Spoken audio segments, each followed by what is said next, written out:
जनाब और खवातीन ब्रेक में भी बातें करती रहती हैं कि कौन कैसे पतला हुआ, कौन कैसे दुबला हुआ। तो ब्रेक में भी हमारी खवातीन जो मॉडल्स हैं उनसे भी ये बातें चल रही थी। वैसे ये भी पूछना लाजमी बनता है सदफ से और महक से कि भाई यकीनन खवातीन ये भी जानना चाहती होंगी कि ये मॉडल्स इतनी पतली कैसे होती हैं। सदफ,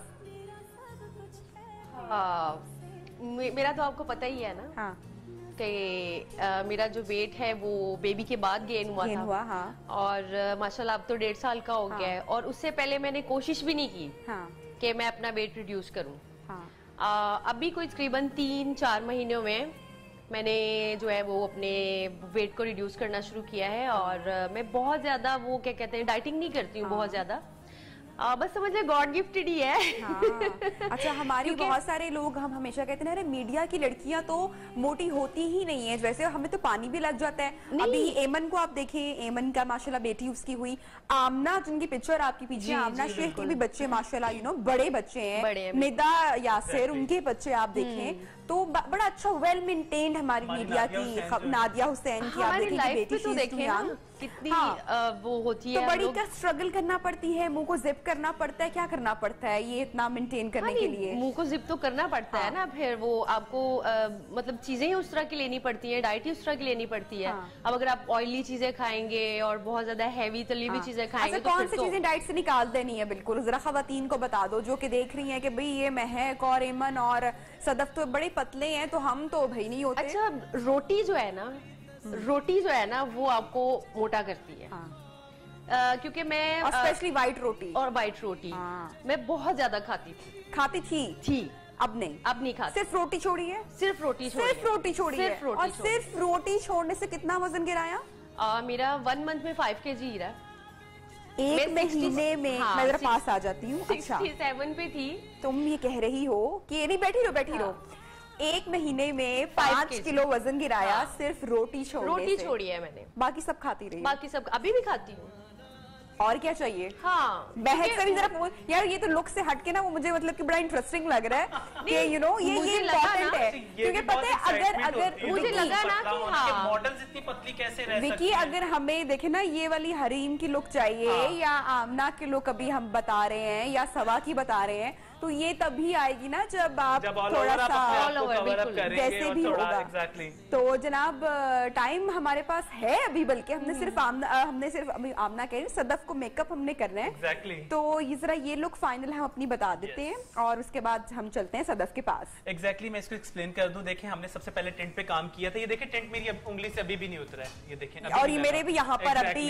तो आप देखें कि ये अगर आप यूज करेंगी तो आपके लिए बहुत अच्छा रेगुलर यूज करना है आपने। अच्छा, अगर आप मेकअप कर रही हैं तो इस पे क्या किया था हमने, टेंट के ऊपर ही हमने जो है कॉम्पैक्ट किया और टेंट को हमने कवर अप कर दिया। अच्छा, थोड़ा सा इस साइड पे देखना। हाँ, यस, ये देखिए। नहीं, सिर्फ ऐसे फेस रखो और सिर्फ देखना आपने वहाँ पे। यस, और ये देखिए उधर विकी की तरफ, हमने जो है इस तरफ इधर को देखिए बस ये। ओके जी, हमने लिप्स कलर जो है वो लाइट पे किया और इसके बाद हमने सिर्फ हाईलाइट किया। देखें पिक्चर्स में भी अब देखें फेस हाईलाइट हो रहा है क्योंकि हाईलाइटर आजकल इतना नेसेसरी हो चुका है कि सनलाइट या कोई भी आप पे पॉस्चर पड़ता है लाइट्स का तो उसमें क्या होता है कि आपका फेस ग्लो करना चाहिए। और डिमांडिंग पे आ गई चीज कि हमारा फेस नेचुरल ग्लो करे या फिर जब हम मेकअप करें तो उसमें भी ग्लो करना चाहिए। राइट, उसमें होता क्या है कि जब हम नेचुरली जिन लोगों का ग्लो होता है वो कहते हैं जी मेकअप के बाद आपने हमारा नेचुरल ग्लो खत्म कर दिया क्योंकि आपने ओवर पाउडर ओवर आपने फाउंडेशन यूज किया तो नेचुरल ग्लो खत्म हो गया। अच्छा, एक चीज हम करेंगे अप्लाई सदफ पे, मुझे अभी तक अप्लाई करना नहीं आई है या मुझे नहीं पता। मैं जब हम देखते हैं या डिफरेंट हमारी मुलाकात होती है लोगों से तो लोग अभी मेकअप को बहुत समझ भी चुके हैं। अच्छा, मैं शायद कम समझती हूँ, मुझे नहीं पता। हमने देखा है विकी कि आपके फोरहेड पे और चीक्स पे एक बड़ी मजे की एक ग्लो है और वो हाइलाइटर वाली नहीं है। I guess I don't know वो कौन सी है। तो आज जरा वो भी नेचुरल वाली जो है, क्या वो फेशियल के बाद है या ये स्किन निकलवाने के बाद है? क्योंकि आजकल तो ये भी ना कि अपर लेयर जो है भाई स्किन की रिमूव कर दूं। करता हूँ कि एक्चुअल में ग्लो जो लोग मांगते हैं कि हमारा नेचुरल आए, आपके बॉडी में डिहाइड्रेशन नहीं होना चाहिए, सेकंड थिंग, आपकी स्किन ड्राई नहीं होनी चाहिए किसी एंगल में। अगर आप किसी सर्दी वाले एरिया में रहते हैं तो नहीं होना चाहिए, उसको मॉइस्चराइज आपने रखना है। अच्छा, दूसरी चीज आती है, हम डॉक्टर्स के पास फौरन चले जाते हैं, हम कहते हैं जी ग्लो आना चाहिए, डॉक्टर करते हैं आपको रेकमेंड पीआरपी, क्योंकि आपके जो डेड सेल्स होते हैं, पीआरपी से तो मेरी जान जाती है, क्योंकि मैंने देखा है पीआरपी करवाने के बाद अगर ऐसे रिजल्ट आते हैं तो I don't want PRP. Exactly. अच्छा, उसके बाद क्या होता है, अगर अच्छा डॉक्टर है तो फिर हाँ यू कैन गो। अच्छा, कुछ लोगों ने मैनुअल तरीका यूज किया, ट्यूटोरियल्स को देख के या नेट पे सर्च करके, उन्होंने क्या किया, डर्मा रोलर का यूज किया, साथ में जो सीरम्स मिलते हैं ग्लोइंग के, उन्होंने डर्मा रोलर को यूज किया और सीरम अप्लाई किया ताकि वो फेक ग्लो जो है वो आ जाए।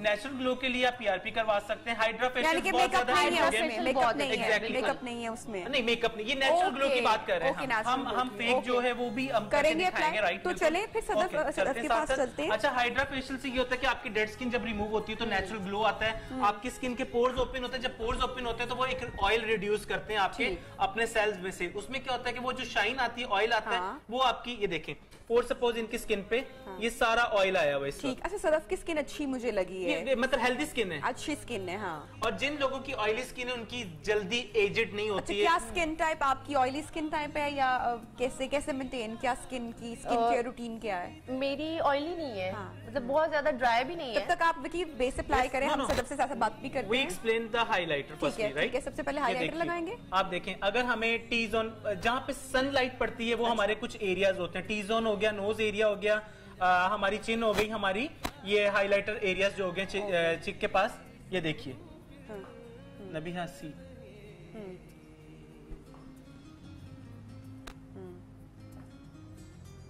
स्माइल।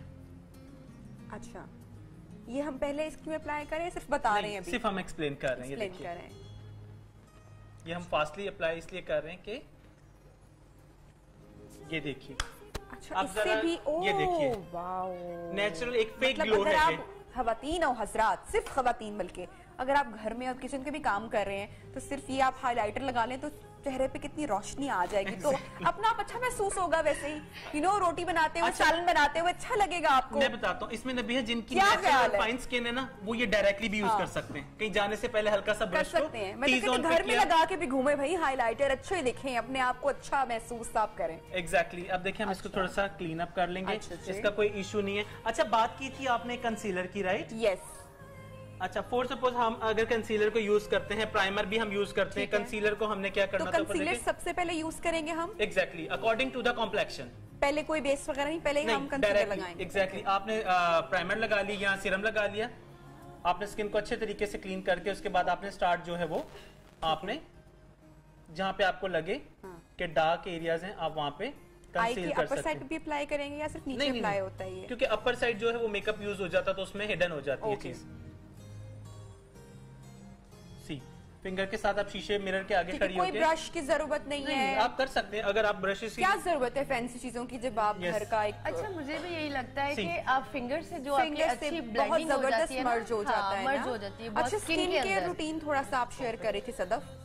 स्किन की बात वही है कि पानी बहुत ज्यादा पीती हूँ। अच्छा, किसी किस्म की कोई मॉइस्चराइजर, कोई नाइट क्रीम वगैरह अप्लाई करना कभी? नहीं, मॉइस्चराइजिंग करती हूँ। अच्छा। हाँ, मतलब लोशन से। अच्छा। मतलब कुछ स्पेशल नहीं करती। कुछ स्पेशल नहीं है। और पानी बहुत ज्यादा, पानी का इस्तेमाल स्किन को, तो वो ग्लो की जो हमने बात की, उससे वो ग्लो अच्छी स्किन पर आता ही पानी से आती है। और जो पानी नहीं पीते सुन लो भाई, खाने के बाद पानी पीना छोड़ो और वैसे खाने के बाद खाने के बाद किसी भी पैलेट में आप जो है बेस को निकाल सकते हैं और आप देखें। अच्छा, अगेन विकी, सबसे ज्यादा जो मुश्किल होता है वो टैन स्किन को बैनिश करना है, बहुत मेकअप अप्लाई करना। उसमें क्या होता है, बहुत लोग घबरा जाते हैं कि हम सामले कॉम्प्लेक्शन के हैं, हमें कैसे मेकअप होगा। बात वही आ जाती है कि आप कॉम्प्लेक्शन के अकॉर्डिंग करें। देखें, एक टोन हमेशा मैं क्यों कहता हूँ ब्राइटने के, आपका आफ्टर द टाइम वो नेचुरल टोन पे आएगा ही आएगा। अभी सदफ पे भी हमने ये किया कि डायरेक्ट जो इनका कॉम्प्लेक्शन था उस पर हम नहीं गए, एक टोन ऊपर जाएंगे, क्योंकि जब तक मेकअप सेटल्ड होगा तो वो अपनी एक नेचुरल टोन पे आएगा। क्योंकि अभी कंटूरिंग भी हमने करना है, इसके ऊपर लाइट सा पाउडर भी करना है, ब्लश ऑन भी होगा, तो क्या होगा, वो खुद ब खुद जो ब्राइटनेस होगी वो दब जाएगी। और बेस बनते ही एकदम से वो मर्ज नहीं होती है ना। सदफ को तो खैर बहुत एक्सपीरियंस होगा, करवा के आइडिया हो जाता होगा कि मेरे कॉम्प्लेक्शन की बेस है भी या नहीं है।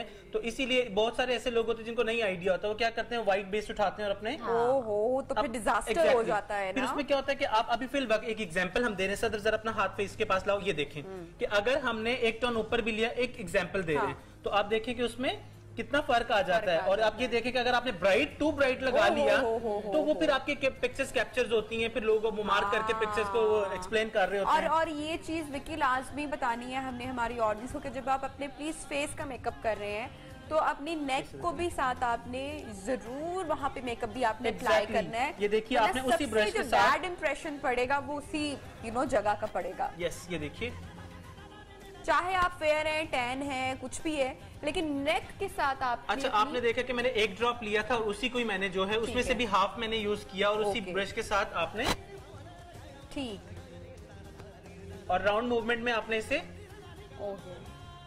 बहुत ज्यादा नहीं करना। देखें अभी भी नीचे की लेयर नजर आ रही है इनकी स्किन की। सदफ की आईब्रोज में मैं देख रही हूँ कि बड़ी कमाल की, अभी इस पे कलर अप्लाई किया हुआ है नहीं किया हुआ, नेचुरल है और बड़ी खूबसूरत है। इसकी केयर कैसे करती हूँ भाई? आजकल तो आईब्रोज भी गिर जाती है ना। आईब्रोज के लिए भी लोग कैस्टर ऑयल को यूज करते हैं। हाँ एग्जैक्टली, और सुरमा वगैरह उसमें ऐड करके। हाँ तो बड़ा अच्छा है, इसमें आता है। बड़े लोगों से सुना है कैस्टर ऑयल ना, कैस्टर ऑयल बहुत अच्छा है। हर चीज का इलाज है। अगर आपके पास कोई मस्कारा खाली हो चुका है तो आप उसमें उसको क्लीन करके अच्छा आप उसमें लैश अप्लाई कर सकते हैं। अब हमने बहुत ज्यादा ब्राइट यूज नहीं करना, राइट? क्योंकि हम इनके कॉम्प्लेक्शन के ऊपर काम कर रहे हैं। कलर दिखाएगा मुझे, तो कलर पे मेरा दिल आ गया है। कलर वाह, खूबसूरत कलर है। और ये देखें क्या नाम है इस कलर का? ये देखिए उधर फेस करें, ठीक है। अब क्या होगा कि अपने टोन पे चली जाएंगी जो इनका नेचुरल है। और बहुत कम क्वांटिटी में आपने राउंड मूवमेंट में पूरे फेस पे हमेशा जब भी आप इसे करें तो आप राउंड मूवमेंट में रखें अपने हाथों को ताकि वो अच्छे से पेनिट्रेट हो जाए। ठीक, ऊपर देखें, देखिए ब्रश से मेकअप अप्लाई करना भी एक कंसीलर का जो इशू है वो ये होता है कि बहुत सारे लोग ना डार्क सर्कल के ऊपर व्हाइट कंसीलर लगाते हैं। कंसीलर पे पाउडर नहीं करना, नहीं आप लाइट से हल्का सा कर सकते हैं। ये देखें उसी ब्रश को। अच्छा लिक्विड बेस के बाद आपने कोई पाउडर यूज नहीं किया, सिर्फ आपने कंटूर ये ना हमने पाउडर यूज किया। ये पाउडर है, this is not contour, this is powder. But क्या हुआ, पाउडर में भी बहुत सारे कलर्स आते हैं, राइट? तो मैं इसीलिए कहता हूँ कि कॉम्पैक्ट पाउडर हो, अगर आपके पास अवेलेबल नहीं भी है तो आप, क्योंकि अगर हम फेयर स्किन पे जाएंगे तो हम इसको एज अ कंटूर भी यूज कर सकते हैं। एग्जैक्टली, फेयर स्किन पे ये एज अ कंटूर भी यूज हो जाएगा। देखिए क्रिएशन जो होती है वो आपके माइंड से होती है। जब आपको खुद पता है, मेकअप का आपको सेंस होता है, तो डेफिनेटली आप जो है हर चीज से क्रिएशन कर सकते हैं। क्लोज योर आईज, हल्का सा इसी ब्रश को हम ओके यस। अच्छा इससे पहले कि हम आई मेकअप पर जाएं, अभी हम क्या करेंगे? आई मेकअप पे अब इसके बाद हम कंटूर, क्योंकि ब्रेक पे जाना है, हम कंटूर पे, तो हम कंटूर करके जाएं या हम ब्रेक से वापस? हम ब्रेक पे जाते हैं, जब ब्रेक से वापस आएंगे तो इनका जो कंटूर और आई मेकअप है वो कंप्लीट करेंगे। जो फाइनल लुक है वो आपके साथ शेयर करेंगे। तकरीबन 9 मेकअप लुक होने वाली है, so stay with us.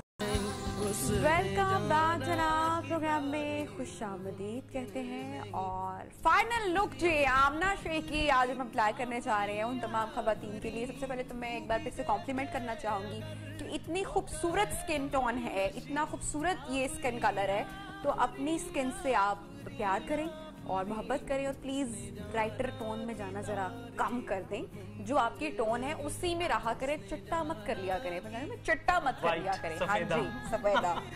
Okay ji, explain कर दूं मैं। लाइट सी हमने कंटूरिंग की थी, लेकिन एक बार फिर हम कंटूरिंग अप्लाई करना बताएंगे किस तरीके से कंटूरिंग कर सकते हैं। बेसिकली जिनके थोड़े से राउंड या थोड़े से हार्ड फीचर्स होते हैं, या जिसे कहते हैं खड़े फीचर्स कहते हैं, अगर जिनके वो होते हैं उनको कंट्रोल करना बहुत जरूरी होता है। ये देखें, आप कंटूरिंग को थोड़ा सा अप टू डाउनवर्ड जो है वो आप कर सकती हैं। ये देखें, आपने अगर आपकी साइड जॉ लाइन जो है वो बहुत ज्यादा आपको फील होती है, ये सम टाइम होता है, आप मोटापे में चले जाते हैं तब भी होता है। सम टाइम ये होता है कि आपकी डबल चिन बहुत ज्यादा होती है, तो उसको आपने नीचे से कवर कंट्रोल करना है। ये देखिए एंगल्स देखिए आप, ये देखिए साथ साथ हम कंट्रोल करते जा रहे हैं। ओके अच्छा, साथ में हम इस साइड को भी वैसे ही करेंगे, अप टू डाउन, और स्लांट होगी हमारी डायरेक्शन। कौन सा फीचर कवर करने में ज्यादा डिफिकल्टी महसूस होती है जब घर में खुद से मेकअप कर रही होती हो? सच बताऊं तो मुझे अपने फेस का इतना आइडिया हो गया है ना। लेकिन पहले चलो अभी तो वो मतलब कर करके मतलब घरेलू खवातीन जो देख रही हैं, मेरा फेस ब्रॉड था बहुत ज्यादा। अब तो शायद कट्स बन गए, बहुत जबरदस्त ब्रॉड था बहुत ज्यादा, तो फिर मुझे यही जॉ लाइन जो है ना, इस पर कट्स पे, हाँ, और ये इस पे जो और ट्यूटोरियल्स देखती थी तब वहाँ पे देख के कुछ हेल्प आउट होता है वैसे देख के? हाँ, बहुत मेरे ज़्यादा खवातीन का सबसे फेवरेट काम है यूट्यूब पे जाके मेकअप ट्यूटोरियल्स जो है वो देखना, और बहुत लर्निंग भी उससे होती है। लेकिन हर फेस मेकअप जो है वो हर चेहरे के लिए नहीं होता, बस आपने ये अंडरस्टैंड करना है। हमारे देखने वालों को हम ये बता दें, देखिए ये बहुत ब्राइट कंसीलर है। ओके। और ये जो है ये बहुत नेचुरल कॉम्प्लेक्शन का, तो हमने जब भी किसी को कंसील करना है तो कॉम्बिनेशन दोनों का देख लेना है कि बस टाइम हमारे पास कम होगा तो हम जरा कंप्लीट करते हैं सदफ की लुक। आई शेड डार्कर यूज करेंगे। यस एग्जैक्टली, आप देखें कि अकॉर्डिंग टू द स्किन, और जिनकी मोस्टली जो डार्क शेड्स लगाना चाहते हैं तो हम ब्राउन पिंक इनसे हटके जो है हम थोड़ा सा दी है। So thank you for joining us आज के शो में सदफ एंड महक, आपका शुक्रिया। तो जनाब ब्रेक के बाद कुछ नए मेहमान होंगे हमारे शो पर, वो कौन होंगे और उनसे हमारी क्या बातचीत होगी ये सस्पेंस हम ब्रेक के बाद ही खोलेंगे। तब तक आप जरा स्नैक वगैरह लीजिए या नाश्ता अपना लेकर आइए।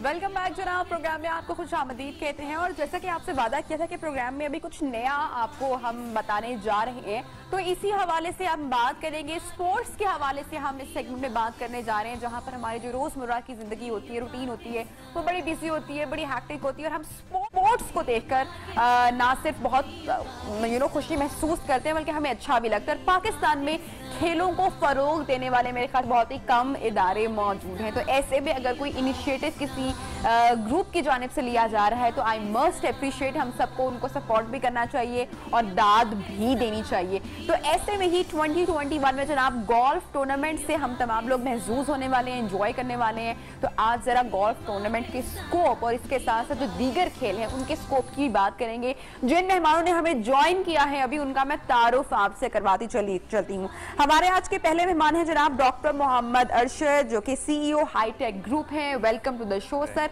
उनके साथ तशरीफ रखती हैं Mrs Meena Zainab, director of golf tournament. दूसरा हाईटेक कपल गोल्फ टूर्नामेंट 2021 में मुनक्किद हो रहा है, तो इस हवाले से बहुत सारी बातें हम करने जा रहे हैं हमारे मेहमानों से। और हमारी आखिरी मेहमान Zubaida Anwar Khan, she is a media person and a journalist. Sir खुशामदीद आपको शो में कहते हैं। सबसे पहले गोल्फ टूर्नामेंट 2021 के बारे में हमारी ऑडियंस के साथ कुछ शेयर कीजिएगा। जी बिस्मिल्लाहिर्रहमानिर्रहीम। ये हमारा जो है ना दूसरा बड़ा इवेंट है। वैसे तो छोटे छोटे इवेंट हम कराते रहते हैं, वो मैडम ज़रा डिटेल से बताएंगी। तो ये कोई साल पहले हमने कराया था, उसमें हमने फॉर एनकरेजिंग दिस स्पोर्ट हमने ओडी गाड़ी रखी थी, होल इन वन जो है स्ट्राइक करने की सूरत में। इस दफ़ा हमने थोड़ा और इसको इम्प्रूव किया है और उसमें हमने मर्सिडीज़ कार जो है ना वो जो होल इन वन स्ट्राइकर होगा, जो first hole in one striker होगा टूर्नामेंट का, उसको ये इनाम दी जाएगी। मकसद मेरा यही होता है हमेशा कि मुआशरे में सेहतमंद रुझानात की जितनी भी हौसला अफजाई हम कर सकते हैं सबको करना चाहिए। और मैं फिर अपनी जो कम्युनिटी है, हमारी जो ट्रेड कम्युनिटी है, मैन्युफैक्चरिंग सेक्टर के जो दोस्त हैं हमारे, उनको भी मैं प्रमोट करता रहता हूँ कि जो हमारा एक हिजानी दौर से हम निकले हैं, पहले वो टेररिज्म की वॉर से हम निकले, अब ये जो बीमारी वाला मामला फैला हुआ है, इन सारे जो डिप्रेसिंग फैक्टर होते हैं ना सोसाइटी के, हमें हर काम के लिए हुकूमत की तरफ नहीं देखना चाहिए कि हुकूमत क्या कर रही है, हुकूमत क्या कर रही है। हमें जो कुछ हम खुद कर सकते हैं ना वो भी हमें करना चाहिए, और इसी ही जज्बे के तहत मेरी कोशिश होती है। मैं ना सिर्फ ये कि इसको गोल्फ को प्रमोट करता हूँ, मैंने कोई 2-3 महीने पहले इधर नेशनल हॉकी स्टेडियम में हॉकी का एक बड़ा ग्रैंड इवेंट मैंने करवाया था। उसकी भी बड़ी फिर पिज़िराई हुई, हॉकी के प्लेयर से लेके बहुत सारे हमारे जो ओलंपियन हीरोज़ थे उन्होंने भी पार्टिसिपेट किया उसमें। तकी डार साहब ने वो अरेंज किया था, हसन सरदार आए थे, मेरे उस्ताद हैं डॉक्टर ख्वाजा तारक जी वो आए थे। तो पाकिस्तान के जो थे ना मंजूर जूनियर आए थे। मेरे ख्याल इस वक्त अभी तक वो दुनिया में हॉकी में सबसे ज़्यादा प्राइज़ विनर हैं अभी तक, जहाँ तक मेरा इल्म है। तो मकसद मेरा ये कहना का है कि कोशिश ये हर एक को करनी चाहिए, मैं भी अपने मकदूर भर कोशिश करता हूँ कि जितना भी सोसाइटी में आप पॉजिटिव कंट्रीब्यूशन कर सकते हैं ना उसमें कमी नहीं करनी चाहिए। अगर फर्ज यही सोचेगा तो सारे मुआशरे में बेहतरी हो जाएगी। सेहतमंद जो तफरीहात हैं, जो सेहतमंद एक्टिविटीज़ हैं उसको फ़रोग़ देंगे तो गैर सेहतमंद तकरीबी और जो है ना मनफी रुझानात। बिल्कुल, और किसी को ब्लेम ना करे, गवर्नमेंट को ब्लेम ना करे, कुछ काम आपके करने के हिस्से में भी आते हैं, आप उसी से आगाज करें। अच्छा, हाईटेक ग्रुप के बारे में थोड़ा सा बताइएगा। जी, हमारा जो है ना ये बेसिकली जो एग्रो बेस्ड हमारी इंडस्ट्री है। हमारे जो प्रोजेक्ट्स हैं उसमें हाईटेक ग्रेन है जो कि राइस मिलिंग करती है, एक्सपोर्ट स्टैंडर्ड की है, फिर पोल्ट्री फीड मैन्युफैक्चरिंग है, एडिबल ऑयल का हमारा जो है सोयाबीन हम इंपोर्ट करते हैं अमेरिका और ब्राज़ील से मेनली, वो हमारा पाकिस्तान में 3-4 साल से we are largest importer of soybean, और उसकी क्रशिंग करके उसका ऑयल हम जो है ना वो ब्रांड ओनर्स को भेज देते हैं, और उसका जो मील बचता है वो फिर सारा जो है ना एनिमल फीड में जाता है, cattle, aqua, poultry, even pets, equine, सभी जो है ना एनिमल फील्ड में जाता है। इसके अलावा हमारा पोल्ट्री ब्रीडिंग का काम है, 1 डे ओल्ड ब्रॉयलर चिक्स हम प्रोड्यूस करते हैं, फार्मास्यूटिकल का हमारा है काम। अल्लाह का शुक्र है, काफ़ी प्रोजेक्ट्स हैं हमारे। मिसेस मीना से ज़रा शामिल है, उनको गुफ्तगू करते हैं और उनसे जानते हैं। आप भी स्पोर्ट्स प्लेयर हैं या हमें थोड़ा सा उस बारे में भी बताइएगा। जी जी, मैं पसंद करती हैं आप? जी जी, गोल्फ प्लेयर भी हूँ मैं। अमेजिंग। और पिछले 3 साल से मैं मुसलसल टूर्नामेंट्स में हिस्सा ले रही हूँ, और 3 इयर्स मैंने प्रेसिडेंट कप भी जीता था, और इसके अलावा मैंने गवर्नर कप 2 दफ़ा जीता हुआ है, बाबडा चेयरमैन टूर्नामेंट 2 दफ़ा जीता हुआ है, और इस साल मैंने गवर्नर कप जीता है, और इसके अलावा मैंने अपने क्लब्स में रॉयल पाम क्लब चैम्पियनशिप जीती है, और जिमखाना में भी मैंने क्लब चैम्पियनशिप में सुपर। तो जो खवातीन आपको देख रही हैं और वो भी इंटरेस्टेड हैं, तो ज़रा उनके लिए भी कुछ थोड़ा सा बताइएगा। जी, मैं तो ज़रूर मशवरा दूंगी उन ख़वातीन को कि वो ज़रूर स्पोर्ट्स में आए, क्योंकि ये ना सिर्फ आपको फिज़िकली फ़िट रखती हैं बल्कि मेंटल हेल्थ के लिए भी एक ये मौसर किरदार अदा करती हैं। तो आप, और आपको पता ही है कि खुली फ़िज़ा और ग्रीनरी जो होती है, it's a treat for the eye, और माइंड के लिए भी बहुत, ये आपके रोज़मर्रा के जो स्ट्रेसेस हैं, अगर आप इस तरह की गेम्स में इन्वॉल्व हों तो वो स्ट्रेसेस आपके रिलीज़ करती हैं, आपका एक प्रोग्रेसिव हॉबी बन जाती है। अच्छा, बताइएगा टूर्नामेंट के गेस्ट कौन हैं, कहाँ से कौन कौन आ रहा है? जी, इस टूर्नामेंट में एक तो मर्सिडीज जो थी वो एक बहुत बड़ी अट्रैक्शन थी, ये हम दिखा भी सकते हैं और इस बारे में जानेंगे भी, बल्कि हम हमारी मेहमानों से कि ये क्या सस्पेंस है। जी, ये मर्सिडीज की वजह से, क्योंकि ये हमने होल इन वन पे मर्सिडीज रखी है, तो ऑल ओवर द कंट्री से लोग जो हैं वो इस टूर्नामेंट को खेलने आ रहे हैं। हमारी लेडीज़ मर्दान से और रावलपिंडी, इस्लामाबाद, कराची, उकाड़ा, इन सब शहरों से लेडीज़ स्पेशली ये टूर्नामेंट खेलने के लिए आ रही हैं, and they are very excited about it.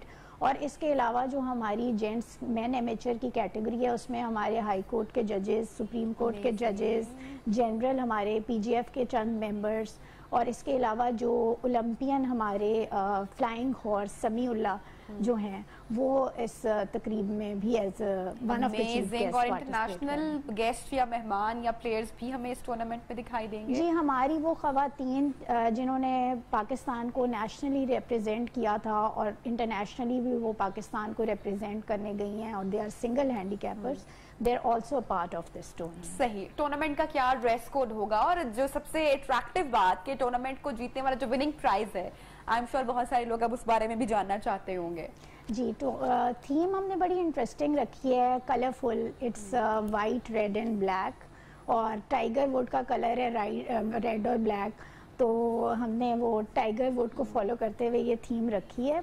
और इसके अलावा ये है कि प्राइजेस में सबसे बड़ा प्राइस तो ये मर्सिडीज़ हमने लेटेस्ट मॉडल की रखी है, विच अट्रैक्ट्स एवरीवन ऑफ कोर्स। और उसके अलावा ये है कि हमने प्राइजेस हमारे बाकी जो पीजीएफ के नॉर्मल टूर्नामेंट्स हैं उनसे काफ़ी हाई हैं। हम विनिंग टीम्स को 30,000 के वाउचर्स, 20,000 के वाउचर्स, इसी तरह गोल्फ क्लब्स, बैग्स, इस तरह की चीज़ें हमने प्राइजेस में। अमेजिंग। डॉक्टर साहब, आप खुद भी गोल्फ प्लेयर रह चुके हैं और अभी बहुत सारे टूर्नामेंट, सिनेमात और पता नहीं क्या क्या आप जीत चुके हैं, जरा बताइएगा, शेयर कीजिएगा। जी, मैं कोई 15 साल से गोल्फ खेल रहा हूँ, और तकरीबन लाहौर के हर गोल्फ कोर्स में मैं होल इन वन भी स्ट्राइक कर चुका हूँ, और किसी ये रॉयल पाम में तो एक से ज़्यादा भी होल इन वन स्ट्राइक कर चुका हूँ। तो मेरा ये शुरू से ही होता है कि जो है ना, जो खेले हैं ना, ये खेले किसी भी माशरे की सेहतमंद बुनियादों की तश्कील के लिए बहुत ज़रूरी होता है। और ये देखो जो होते हैं ना, हिजानी माहौल, कैफियत, हालात, कभी जैसे कोई पेंडेमिक आ गई, टेररिज्म वाला, वो ये कौमों की जिंदगी में ये मरहले आते रहते हैं। जैसे ये मनफी फैक्टर आते हैं ना, तो हर एक जो है ना सोसाइटी का फर्द उसको अपने तय पूरी कोशिश करनी चाहिए कि वो जो पॉजिटिव चीजें ना उनको ना दबने ना दें, अपनी हिम्मत के मुताबिक, अपनी पहुंच के मुताबिक, अपनी वसाइल के मुताबिक उसको वो ऊपर लेके आए। मैं हमेशा कहता हूँ कि हर चीज we should not leave everything to government. Government के भी अपने वसाइल और मसाइल हैं, उसके भी वो पॉलिटिकल भी होते हैं, एडमिनिस्ट्रेटिव भी होते हैं।